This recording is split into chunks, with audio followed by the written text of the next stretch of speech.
한평생 헌신한 직장에서 나온 뒤 당신의 한 달 가치는 얼마입니까?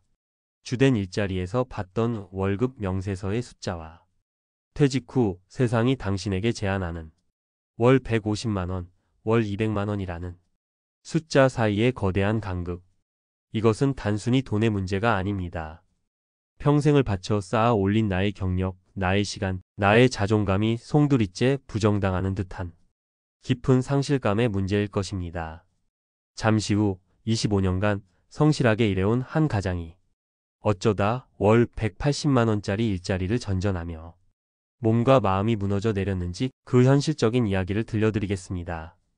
그리고 그가 놓쳐버린 중요한 한 가지가 무엇이었는지 함께 살펴보겠습니다. 이것은 결코 당신 혼자만의 이야기가 아닙니다. 한 언론사의 보도에 따르면 40세 이상 구직자가 재취업에 성공하더라도 정규직으로 가는 비율은 42.1%에 불과합니다. 주된 직장에서 74.5%가 정규직이었던 것과 비교하면 거의 반토막이 나는 셈입니다. 임금은 더 처참합니다. 재취업 후 임금은 이전 직장 대비 평균 37.3%나 깎입니다. 더욱 충격적인 사실은 우리나라 55세에서 64세 임금 근로자 중 임시직의 비중이 34.4%로 OECD 평균의 4배에 달한다는 점입니다. 이것은 개인의 능력이 부족해서가 아니라 우리가 마주한 현실이 그만큼 기울어진 운동장이라는 뜻입니다. 한 경제연구원의 분석은 더 냉정합니다. 55세 이상 중고령층이 퇴사 후 1년 안에 정규직으로 재취업할 확률은 고작 9.0%에 불과하다고 합니다. 열의 9은 비정규직, 임시직 혹은 실업 상태에 놓인다는 의미입니다. 25년간 제조업 부장으로 쉴 틈 없이 달려온 52세 김상현 씨의 이야기는 바로 이 통계의 현실 버전입니다. 회사 사정이 어려워지면서 받은 희망퇴직. 그의 손에 남은 것은 퇴직금 2억 원과 가족이 사는 시가 6억 원짜리 아파트 한 채가 전부였습니다. 아직 대학생인 자녀 둘을 생각하면 하루라도 빨리 소득 공백을 메워야 한다는 압박감이 어깨를 짓눌렀습니다. 그래도 몇 달은 쉬면서 재충전의 시간을 갖기로 했습니다. 하지만 그 평화는 오래가지 못했습니다. 퇴직 후 석 달째 되던 어느 날 우편함에 꽂힌 낯선 봉투 하나가 그의 계획을 송두리째 흔들었습니다. 직장 가입자에서 지역 가입자로 전환되었다는 안내문과 함께 날아온 건강보험료 고지서. 그 안에 찍힌 월 29만 8천 원이라는 차가운 숫자들이 눈에 박혔습니다. 소득 한 푼 없는데 매달 숨만 쉬어도 30만 원 가까운 돈이 빠져나간다는 현실은 그에게 첫 번째 충격이었습니다. 마음이 급해진 김 부장은 과거의 명함을 믿었습니다. 25년 경력의 전문가인데 어디든 갈 곳이 있으리라 생각했습니다. 하지만 현실의 벽은 차가웠습니다. 동종업계 면접에서는 나이가 많으셔서 젊은 팀원들을 이끌기 부담스럽다 는 말을 들어야 했고, 다른 곳에서는 과거 경력이 너무 화려해서 우리 회사와 맞지 않는다 는 기묘한 이유로 거절당했습니다. 높은 연봉을 부른 것도 아니었습니다. 그저 다시 일하고 싶었을 뿐인데 세상은 그의 지난 세월을 짐처럼 취급했습니다.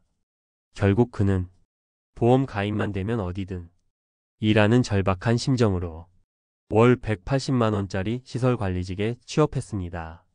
하지만 매일 아침 출근 버스에 몸을 실을 때마다 내 인생의 가치가 고작 이것밖에 안 되는가 하는 자괴감이 목을 졸랐습니다. 극심한 스트레스는 몸의 신호를 바꾸기 시작했습니다.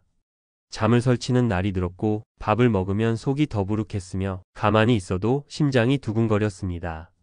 전문가들은 이런 만성적인 스트레스가 코티솔이라는 호르몬을 분비시켜 면역력을 떨어뜨리고 심혈관 질환의 위험을 높인다고 경고합니다.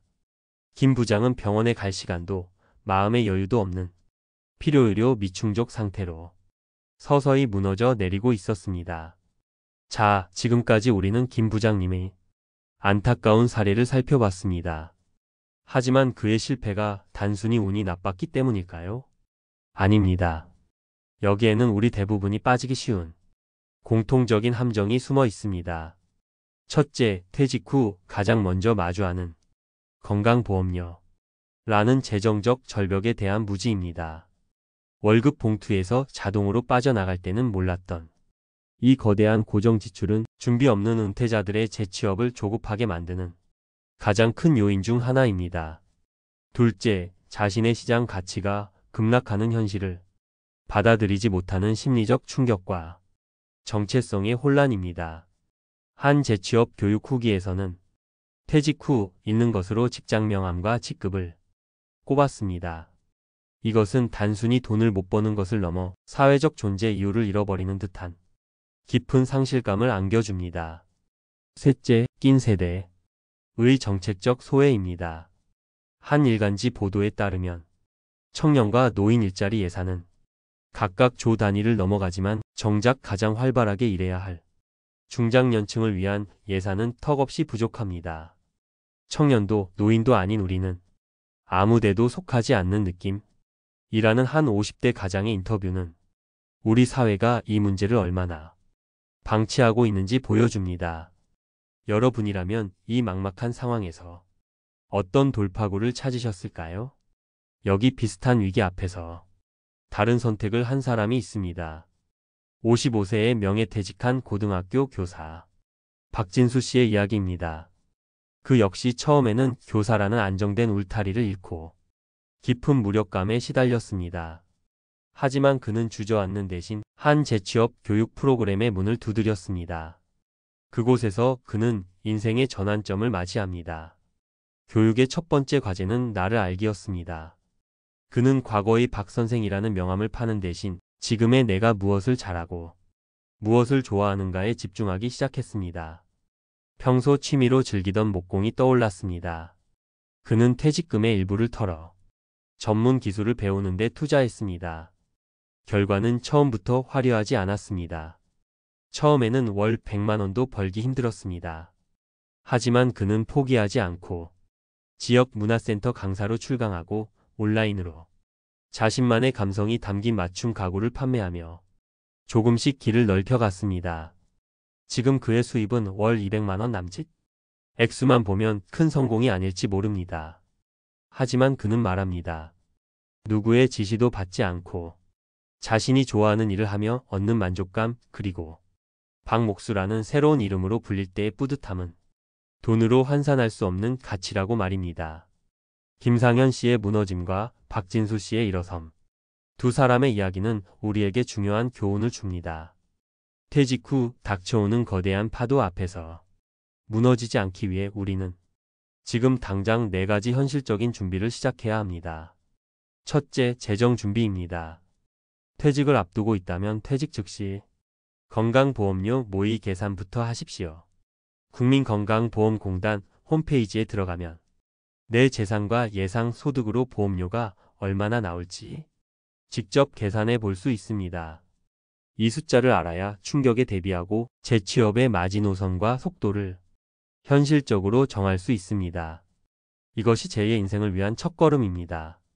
둘째, 심리적 준비입니다. 과거의 나와 의식적으로 이별해야 합니다. 과거 직급으로 맺어졌던 불필요한 인간관계를 정리하고 부장님, 팀장님이 아닌 그냥 나 자신으로 살아갈 준비를 하는 것이 중요합니다. 그래야만 새로운 기회가 보이기 시작합니다. 셋째, 전략적 준비입니다. 이제 월급 통장을 채워줄 회사를 찾는다는 생각에서 벗어나 나의 가치를 팔 길을 찾아야 합니다. 박진수 씨처럼 당신의 오랜 경험과 취미, 기술 중 사회에 다시 기여할 수 있는 작은 것부터 찾아보십시오. 정부가 지원하는 중장년 기술 창업 프로그램, 폴리텍 대학의 재취업 교육 등 찾아보면 길은 생각보다 많습니다. 마지막으로 건강 준비입니다. 스트레스를 감정이 아닌 질병으로 인식하고 관리해야 합니다. 스트레스는 만병의 근원이라는 의학적 사실을 기억하십시오. 매일 30분 동네를 걷거나 조용한 음악을 듣는 것처럼 돈 안 드는 방법으로 코티솔 수치를 관리하는 것이 이 긴 경주를 완주하기 위한 필수적인 체력 관리법입니다. 퇴직 후 재취업의 현실은 분명 혹독하고 차갑습니다. 하지만 그것이 당신 인생의 실패를 의미하지는 않습니다. 어쩌면 세상은 우리에게 묻고 있는지도 모릅니다. 지난 수십 년간 당신을 증명해주던 그 낡은 명함을 내려놓고 이제 당신의 진짜 이름으로 살아볼 용기가 있느냐고 말입니다. 과거의 명함이 아닌 앞으로 만들어갈 당신의 새로운 이름으로 살아갈 준비가 되었을 때 비로소 진짜 제2의 인생이 시작될 것입니다. 오늘 이야기가 여러분의 마음에 작은 울림을 주었다면 구독과 좋아요로 저희 채널에 힘을 보태주시길 부탁드립니다. 비슷한 고민을 하고 계신 분들이 있다면 댓글로 여러분의 소중한 생각과 경험을 나눠주세요. 여러분의 이야기가 누군가에게는 큰 위로와 용기가 될 수 있습니다.